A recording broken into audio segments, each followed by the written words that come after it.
all of you mute your voice as well as your video in your channels. So today we will discuss about what are the various concepts are including in your second PUC accountancy syllabus.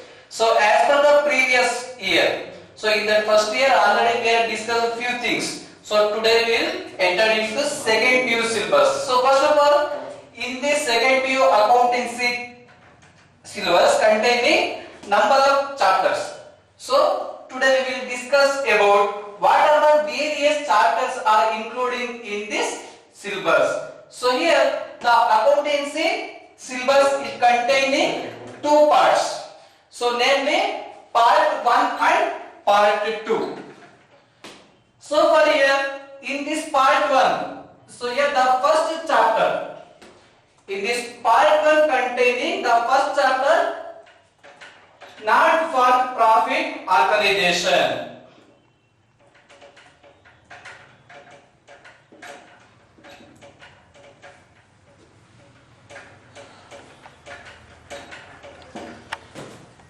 So in this not for profit organization, so it containing number of various sub concepts. So here first of all, not for profit organization means those organizations are established for the welfare of society, not for making profit. So in this chapter the name only telling like a not for profit organization. So here there are two types of organizations are available. So one is profit organization and another one is not for profit organization. So this is what first chapter in that part 1. So here after that in that part 1 the next chapter it is N.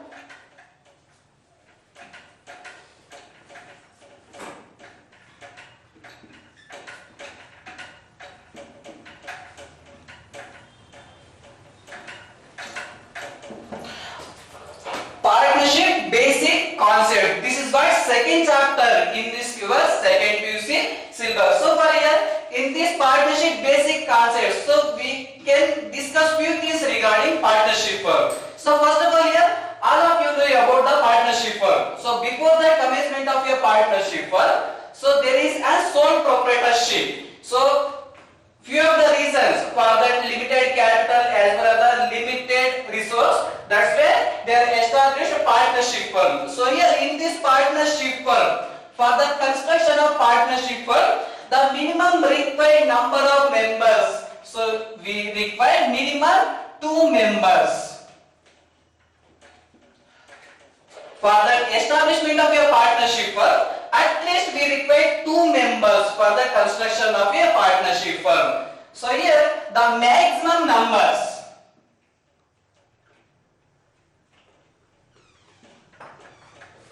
The maximum number of members it requires 20 members. So for here in case of partnership firm minimum to maximum 20. So for here in case of any banking sector,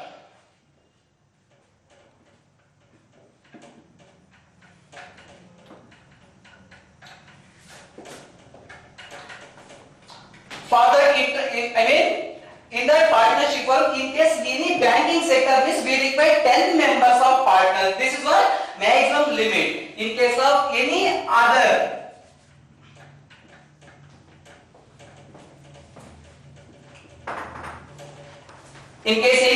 business activities like a multinational companies or any other construction companies, the maximum numbers are 20 members. So this is what minimum and maximum number of members required for the construction of a partnership firm. So here this is what very important question as per the examination point of view.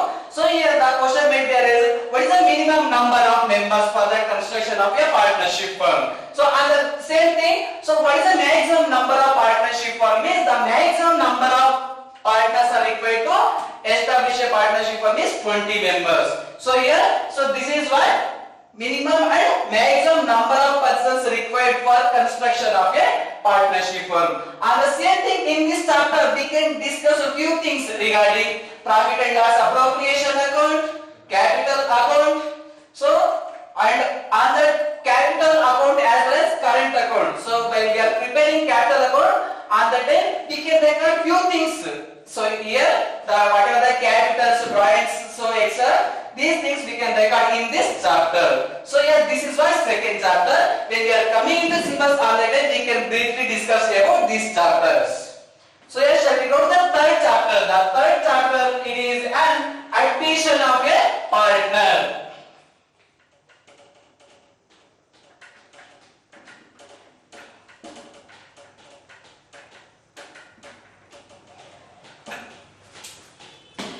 So in this part 1 syllabus, the next chapter it is an addition of your partner. So here addition means nothing but at the time of surviving a business, we require use capital. On the time we need to admit one more partner into the business. So here, so this is what admission of a partner. So in this admission of a partner, so here the old partners are surviving, and the same thing as a new partner as coming into the business for the purpose of sharing profits. They need to bring capital as well as they need to share profits and losses as well as drawings. So that's why we need to admit a new partner for into the business. For that purpose means we need to expand business. So here at the time of admission of a partner, so there is a few reasons regarding admission of a partner. For that, lack of capital, this is what most thing, this is what very important part. So first one is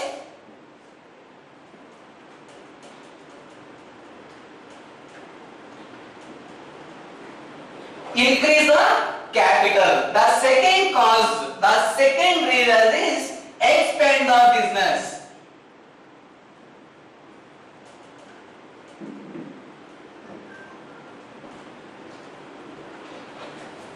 The first cause, increase the capital. So at the time of addition of a new partner, they need to bring some capital into the business organization, and the same thing, expand the business. So when we are coming into sole proprietorship, so on the business organization, there is only one person in the business. So they are only investing entire capital into the business, and the same thing, he only enjoying all the liabilities as well as profits or losses in the business. So that's why, so in the partnership work, so as a new partner, they are bringing capital as well as goodwill into the business. So on the time, they need to expand the business. So at the time of number of persons are used means we need to expand the business on the different location. So this is what one of the next reasons for that admission of a new partner. The next cause it is an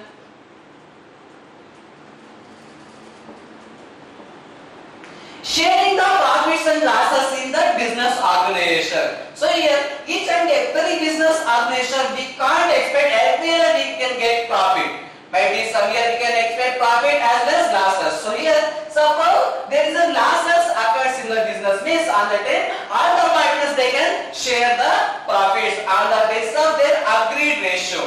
At the time of admission of a new partner, on the time, they have some terms and conditions. There is a deed regarding admission of a partner. On the time only, so they can share the what is the ratio of sharing and profit and losses. So on the basis only they are sharing profits and losses. So these are the few reasons. These are the few reasons regarding admission of a new partner into the business organization. So here, so on the same thing we can expect some more reasons.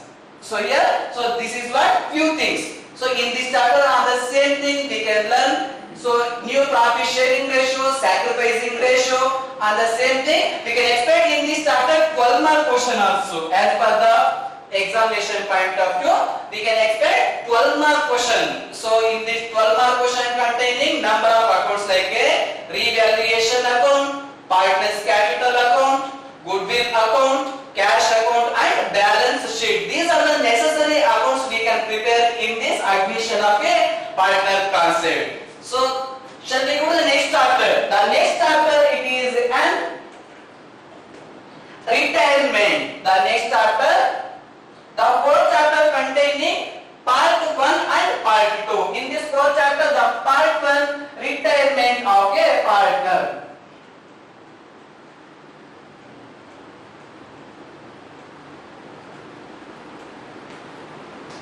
in this fourth chapter, the part one it is an retirement of a partner. So already just we are observing for that admission of a partner. So the minimum number of partners are 2. So here on the same thing, sometimes we can use capital to share profits and losses. Means on the day we are admitting as a new partner into the business. This is what admission. Suppose the retirement of a partner means. So here the different reasons are available for that retirement of a partner. So like a few reasons we can discuss. So here the first reason for retirement of a partner means continuous losses occurs in the business.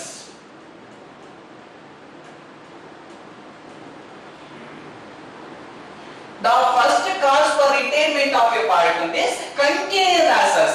Suppose from last 4 or 5 years, every year they are getting losses. Means on that day, few of the partners may can terminate from the business, they can self-terminate or retirement, voluntarily retire.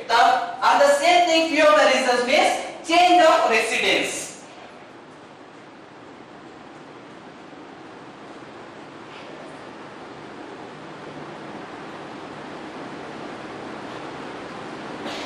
Change of residence means nothing but changing the principal location from one place to another place. They are shifting their family from one place to another place. On the time they are not able to active in this business operation. That's why maybe they can retire from the business. So here these are the few reasons. We have number of reasons are available for that retirement of a partner. Continuous losses, change of residency, and the same thing, lack of capital.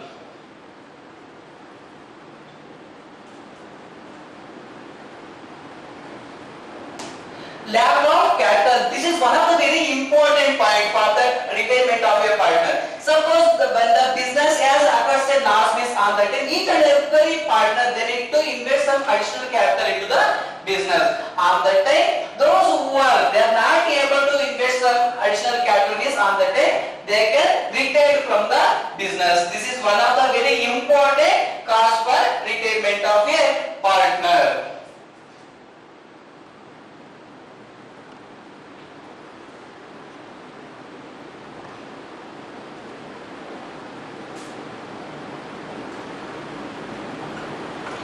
The next cause for retirement of a partner means lack of cooperation between partners within the business organization. So here each and every business organization there is a mutual agency between partners. So when there is a mutual agency is not good, means on the time the business they are not going proper way. That's why so they need to retire from the business organization. So on the same thing we have number of causes for retirement of a partner. So when we are discussing complete chapter wise syllabus, means on the time easily we can discuss on the basis of chapter wise, concepts wise. These are the few things. So now we are discussing only what are the concepts, what are the chapters are including in our second view about syllabus, means. So this is the first 4 chapters are including, and the same thing in this 4th chapter, the part 2, it is a death of a partner. The next concept, death of a partner. So here the first concept, it is an admission of a partner. First of all, we are establishing a partnership firm. After that, we are admitting a new partner into the business for the purpose of expand the business, increase the capital, increase the managerial ability of the firm on the basis of sharing net profit and losses. So on the same thing, after that, the next stage it is a retirement. So in this retirement of a partner, so for here few of the reasons for that retirement. So here already we have discussed few reasons. So this is not very important question for 2 marks for the annual examination. What are the various reasons for retirement of a partner? Or what are the various reasons for admission of a partner? This is not very important question for the your annual examination point of view. So here now the next concept is a death of a partner. So here death is nothing but, so it is an uncertainty. We can't expect when it will happen like. So here at the time of death of a partner, whoever the partner has deceased for this accident or diseases, on the day we need to settle whatever the things in the business organization. So here at the time of death of a partner, so here whatever the balances are given to deceased partners is on the day entire is balance we can transfer to is executor. So here executor means executor is a legal representative of a deceased partner. Executor means legal representative of a deceased partner. This is what very important question. Who is an executor? This is what 2019 annual examination question. Who is an executor? This is one mark question. So here executor is a legal representative of a deceased partner. So here deceased partner is nothing but those who are occurred for the accident. So death of a partner. So in this the person who has deceased. So that person we can call executor. So here executors are the deceased partner's legal representative. Whatever the balances are payable to deceased partner on the time, entire balance we can transfer to is executors. So here, so this is what fourth chapter in the part 1 syllabus. The next chapter it is an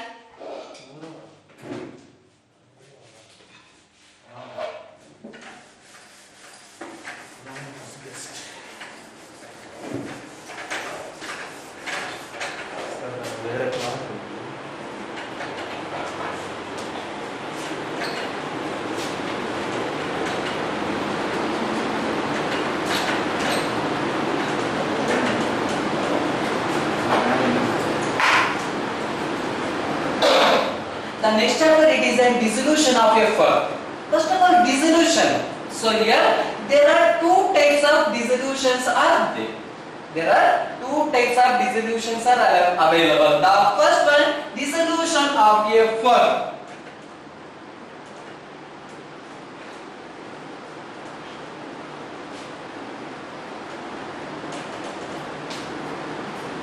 So in this fifth chapter, dissolution of a firm, under that we have two types of accounts we can prepare. There are two types of circumstances are available. The first one, dissolution of a firm, and that second situation it is a dissolution of a partnership firm.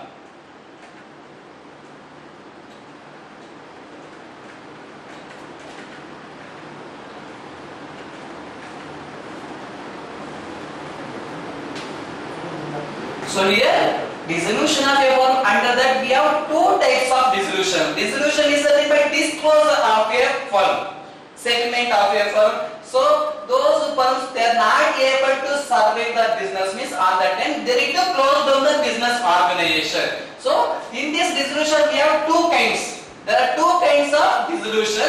The first one, dissolution of a firm. Dissolution of a firm means, so here the firm has to be closed down. So in this dissolution of a firm means, so it is related to partnership firm. In the beginning, for that partnership firm we require minimum number of members are 2 and maximum number of members are 20. The same thing, the next one admission, the next one retirement, death, and finally this is a dissolution of a firm. There is an interlink between from one chapter to another chapter. So here dissolution of a firm is the whatever the accounts in the business organization. So here dissolution of a firm, they are closed all the books of accounts in the business organization and the business has to be closed down. So here there is no survival for this business organization. So here dissolution of a firm means all the necessary accounts have to be closed down. So we need to settle all the partnership basic things as well as all the accounts we need to settle and the firm has to be closed down. So here there is no survival in this partnership, mean dissolution of a firm. So here the firm has to be closed down.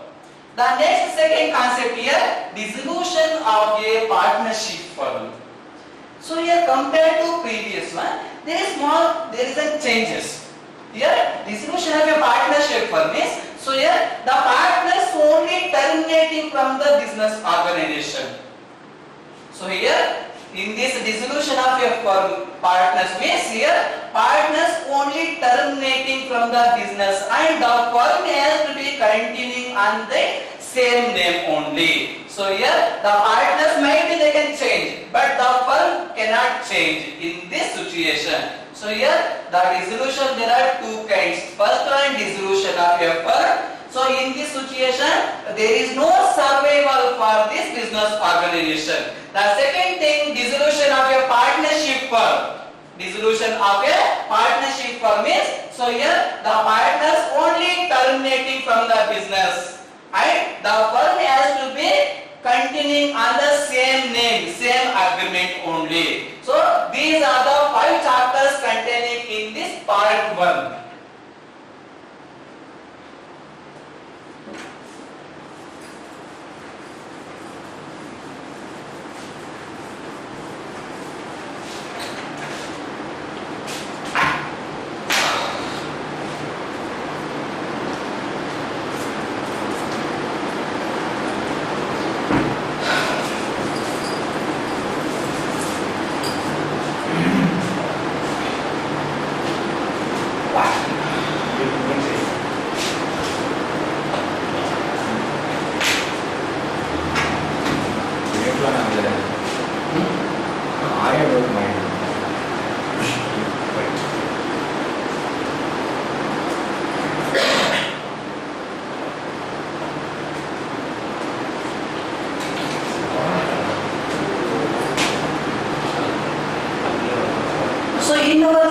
Accountancy syllabus. So up to here we have discussed what are the various chapters are included in that part 1. Now we can discuss what are the various chapters are included in that part 2. In that our second PU syllabus containing part 1 and part 2.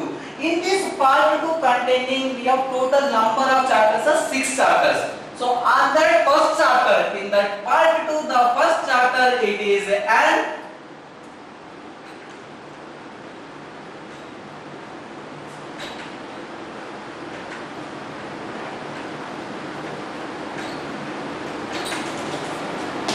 in this part 2, the first chapter it is an accounting for share capital.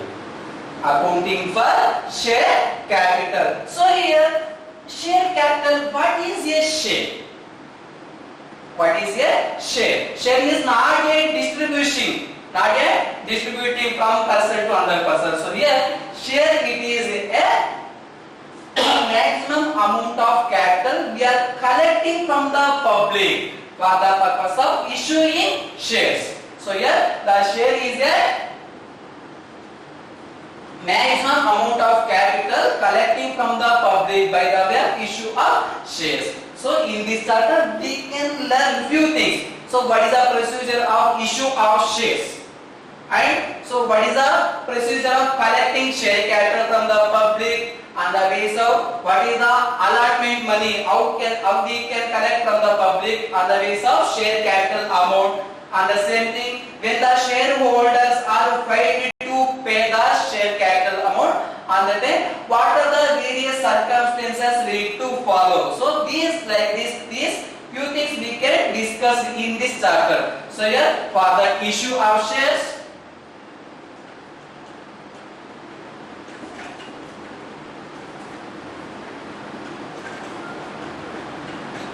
subscription of shares,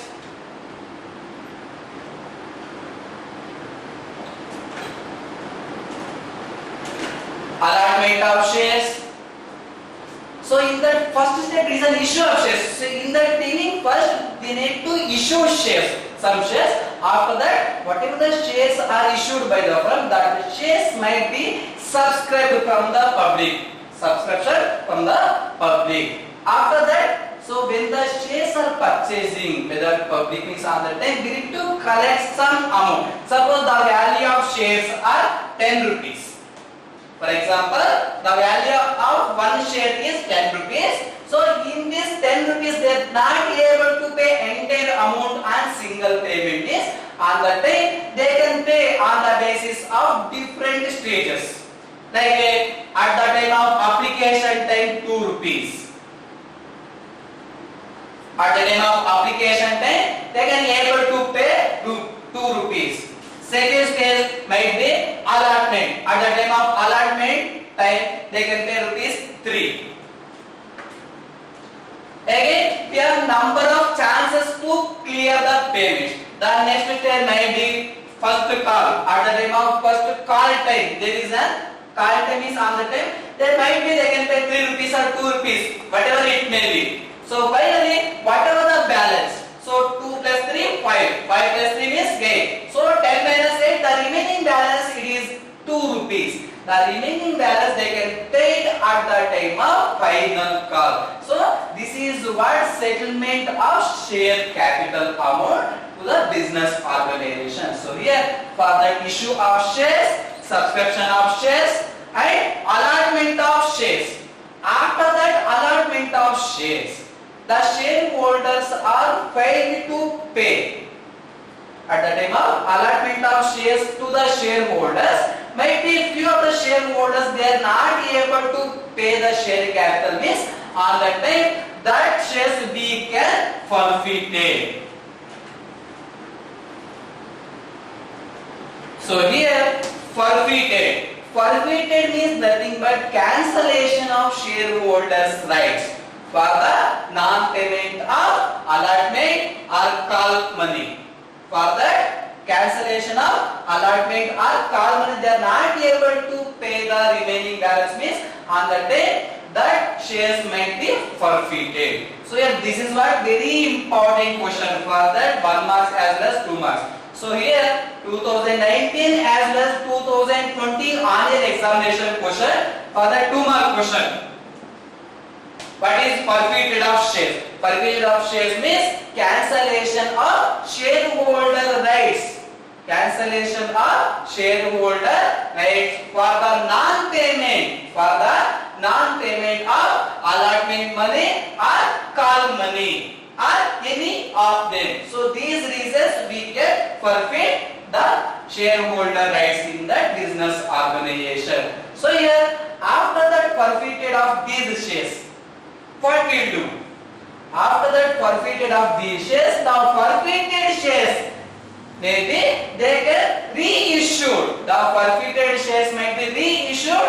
Those who are really interested to purchase on these forfeited shares means on the time, so we can reissue to them. So on the basis of, so in the beginning the value of shares are 10 rupees.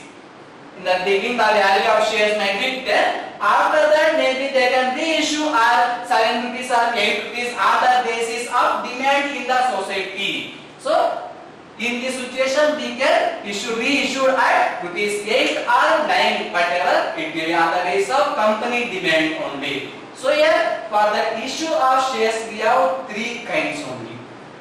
At the time of issue of shares we can issue on the basis of 3 types. The shares are issued at par. The shares are issued at par. At par means nothing but equal to face value. At par means equal to face value. Suppose the value of shares rupees 10. Suppose the value of one share cost is 10 rupees, means they can issue only 10 rupees only. At par means when the shares are issued at par equal to face value. Face value is nothing but actual value. So this is what actual value. This is what issued cost. So here the whatever the cost of shares, that cost only we can issue in the company. So this is what first circumstance. So the shares are issued at par. At par means equal to face value of shares. The second type, it is an at premium.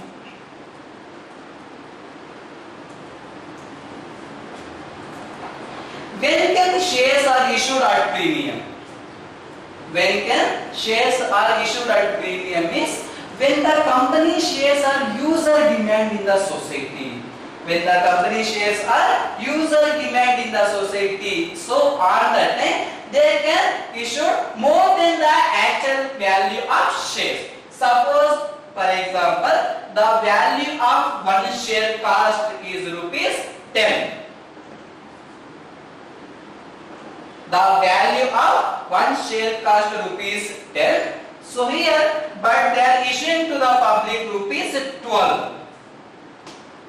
The value of share cost rupees 10, but they are issuing rupees 12 to the public. So here, compared to previous one, so here they are issuing more than the actual value. 2 rupees, this is what excess value because of the company value, the company shares might be user demand in the society. So in this situation they can collect more capital compared to actual capital required from the business. So here this is what first 2 circumstances for the collecting the share capital by the way of issue of shares to the public. The first one, shares are issued at par. At par means equal to actual value or face value. Second thing, shares are issued at premium.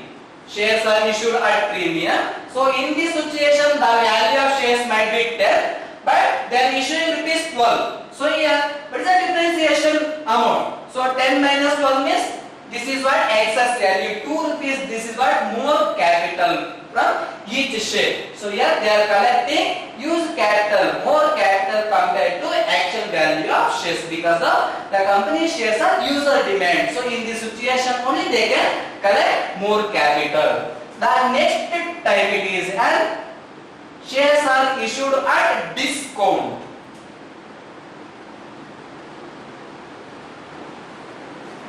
Shares are issued at discount. So when it will happen like that discount? So here when the company shares are lesser demand in the society. When the company shares are lesser demand in the society means on that time they can issue less than the actual value of share. Suppose here the value of shares rupees 10. The value of shares rupees 10, but they are issuing rupees 8 only.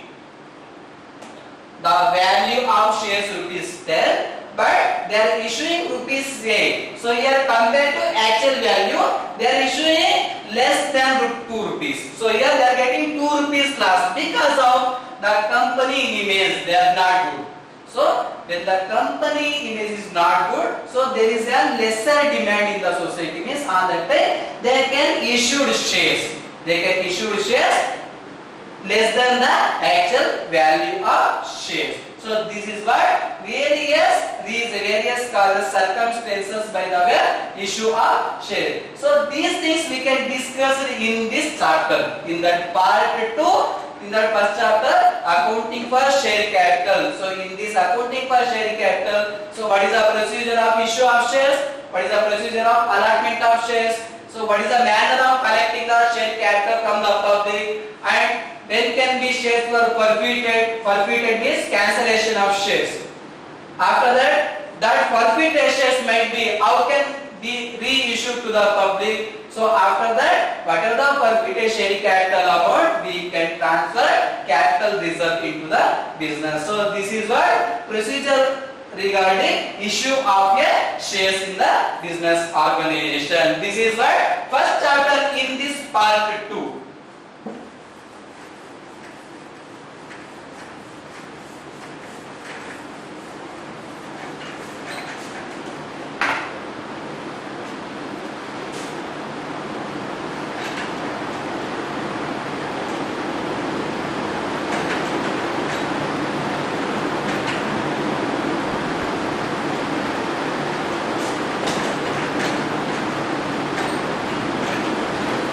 In this part 2, the next chapter it is an issue and redemption of shares. Sorry, issue and redemption of debentures.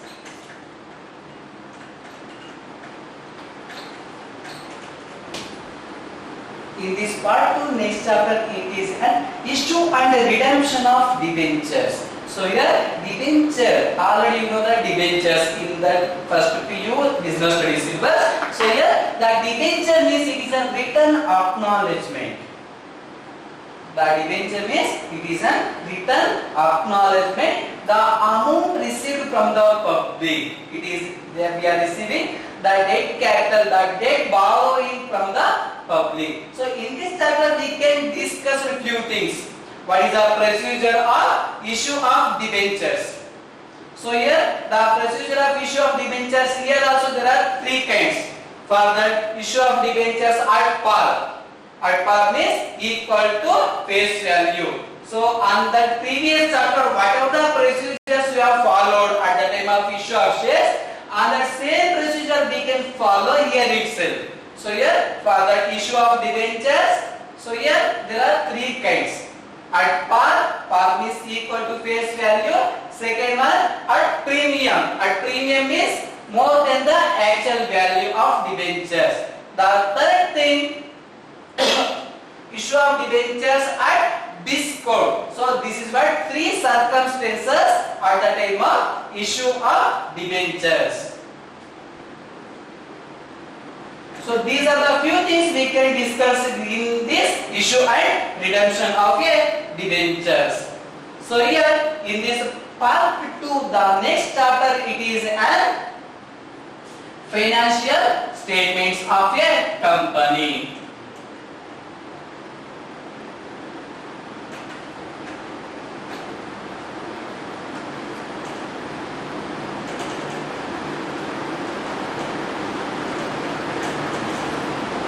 In this third chapter, it is a financial statements of a company.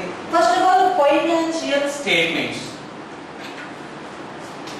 Financial statements. Think already you know financial statements because of already we are discussed in the first PU syllabus part 2 only. So here the financial statements, there are two types. Majorly there are two types of financial statements.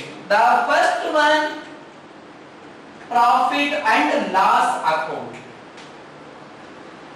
So each and every year we need to prepare financial statements at the end of the assessment year. At the end of the assessment year, first of all there are two types of assessment years are available, from January to December and from April to March 31st. So at the end of the 31st March, each and every business organization must and should they need to prepare profit and loss account. What is the main motive of preparation of this profit and loss account? At the end of the year, we need to identify what is the profit or what is the loss for the assessment year. So by the way of preparation of this profit and loss account, easily we can ascertain the accurate profit or loss of the business. Suppose here profit and loss account.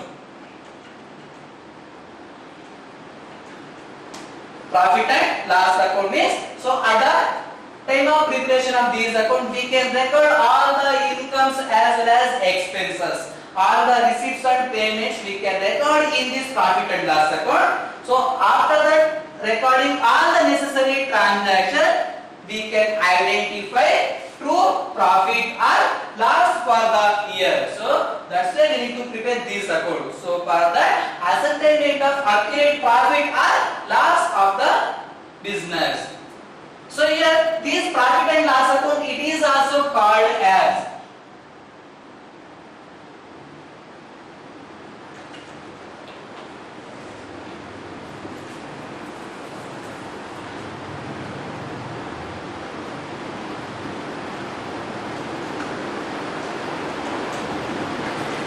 profit and loss account, it is also called as income statement.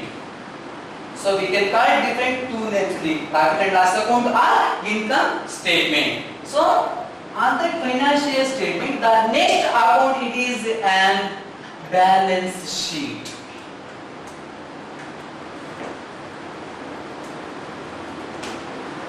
The next one, balance sheet. This balance sheet, it is also called as position statement.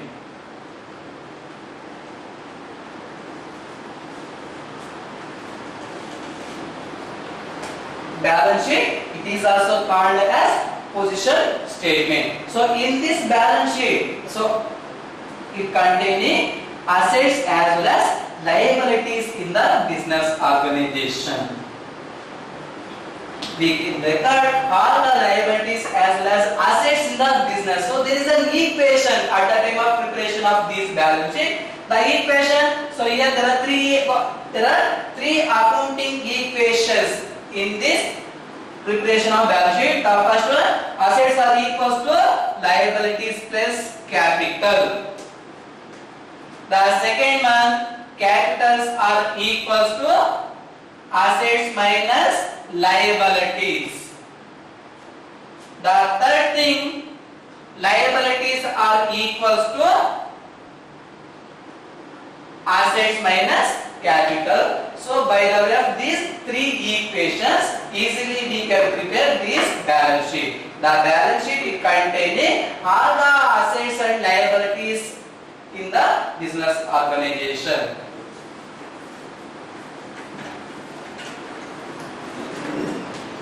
So in these financial statements, we can prepare two necessary accounts. The first one, profit and loss account. So here the profit and loss account, it is also called income statement, and the second account, it is a balance sheet. The balance sheet, it is also called position statement. So this is what very important question for the examination point of view.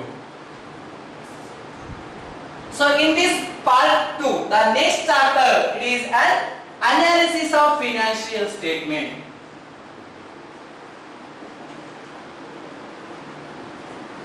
Analysis of financial statement. So in this chapter, we can discuss a few things.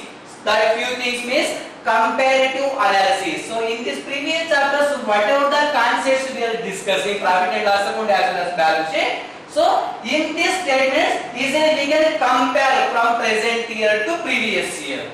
So and the same thing, common size. So in this analysis of financial statements containing comparative as well as common size statement. So on the same thing, cash flow statement and ratio analysis. So these few concepts we can discuss under the analysis of financial statement. The next chapter in that part 2.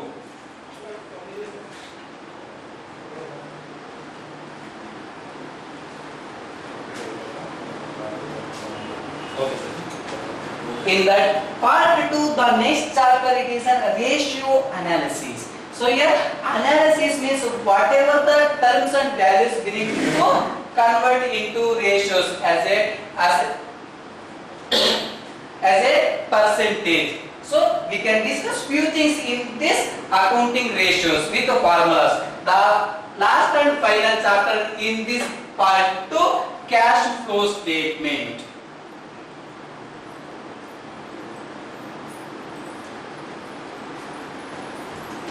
In this part 2, the last chapter, it is a cash flow statement. In this chapter, we can discuss whatever the cash inflow or outflow from the business organization. At the time, we need to prepare this cash flow statement by the way of income and expenditures allocation. So these are the 6 chapters are included in that part 2. So here the total number of chapters containing 2 parts. In that part 1, the total number of chapters are 5 chapters, and in that part 2 containing 6 chapters. So this is what our complete syllabus in that our second PU accountancy. Thank you, students.